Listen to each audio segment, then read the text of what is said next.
गच्चीवर उद्यान बंधनकारक. नव्या इमारतींच्या परवानगी अर्जात अट.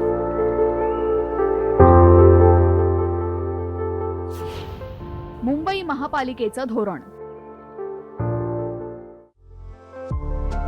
गेल्या काही वर्षांपासून वाढणारं तापमान आणि प्रदूषण कमी करण्यासाठी आता नव्या इमारतींना टेरेस गार्डन उभारणं बंधनकारक करण्यात येणार आहे. त्यामुळे वाढता उकाडा आणि प्रदूषणाला नैसर्गिकरित्या प्रतिबंध घालता येईल.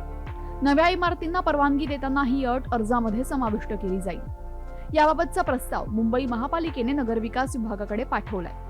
पर्यावरणाचा ऱ्हास रोखण्यासाठी आणि हिरवळ वाढवण्यासाठी, प्रदूषण कमी करण्यासाठी नक्की काय पावलं उचलली जाणार आहेत पाहूयात.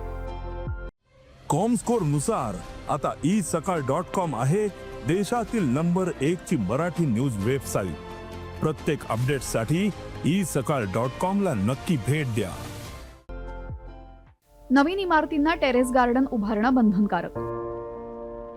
वाढणारं तापमान, प्रदूषण कमी करण्यासाठी पालिकेचा निर्णय. टेरेस गार्डन तयार करण्याची अट घातली जाईल.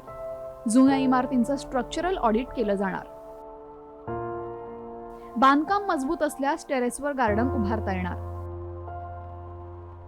इमारतींच्या आवारात 5% जागा मियावाकी वनांसाठी राखीव. मुंबईला हिरवगार करण्यासाठी आणि प्रदूषण कमी करण्यासाठी पालिकेच्या माध्यमातून मियावाकी वन टेरेस गार्डन तयार करण्यात येत आहे. इमारतींच्या आवारामध्ये किमान 5% जागा मियावाकी वनांसाठी ठेवणं आता अनिवार्य करण्यात आलंय. मात्र विकासाच्या नावाखाली होणाऱ्या बेसुमार वृक्षतोडीकडेही पालिकेनं गांभीर्याने लक्ष दिलं तरी मुंबईतील हिरवळ वाढण्यास मदत होईल. ब्युरो रिपोर्ट, साम टीव्ही न्यूज.